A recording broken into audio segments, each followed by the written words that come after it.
വിശുദ്ധ യോഹന്നാന്റെ സുവിശേഷം 2-ാം അധ്യായം 1 മുതൽ 12 വരെയുള്ള തിരുവചനങ്ങൾ. കാനായിലെ വിവാഹ വിരുന്ന്. 3-ാം ദിവസം ഗലീലയിലെ കാനായിൽ ഒരു വിവാഹ വിരുന്ന് നടന്നു. യേശുവിൻ്റെ അമ്മ അവിടെയുണ്ടായിരുന്നു. യേശുവും ശിഷ്യന്മാരും വിരുന്നിന് ക്ഷണിക്കപ്പെട്ടിരുന്നു. അവിടെ വീഞ്ഞു തീർന്നു പോയപ്പോൾ യേശുവിൻ്റെ അമ്മ അവനോട് പറഞ്ഞു, അവർക്ക് വീഞ്ഞില്ല. യേശു അവളോട് പറഞ്ഞു, സ്ത്രീയെ, എനിക്കും നിനക്കുമെന്ത്?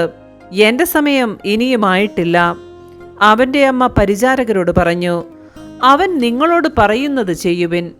യഹൂദരുടെ ശുദ്ധീകരണ കർമ്മത്തിനുള്ള വെള്ളം നിറയ്ക്കുന്ന 6 കൽഭരണികൾ അവിടെയുണ്ടായിരുന്നു.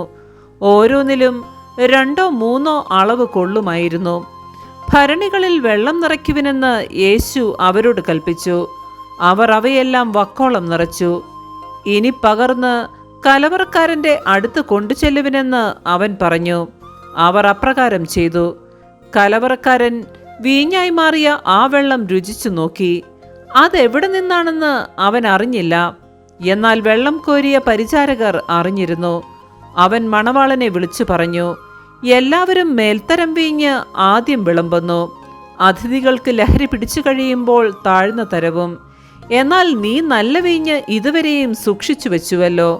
യേശു തൻ്റെ മഹത്വം വെളിപ്പെടുത്തുന്നതിന് പ്രവർത്തിച്ച അടയാളങ്ങളുടെ ആരംഭമാണ് ഗലീലയിലെ കാനായിൽ ചെയ്ത ഈ അത്ഭുതം. അവൻ്റെ ശിഷ്യന്മാർ അവനിൽ വിശ്വസിച്ചു. ഇതിനുശേഷം അവൻ തൻ്റെ അമ്മയോടും സഹോദരന്മാരോടും ശിഷ്യന്മാരോടും കൂടി കഫർനാമിലേക്ക് പോയി.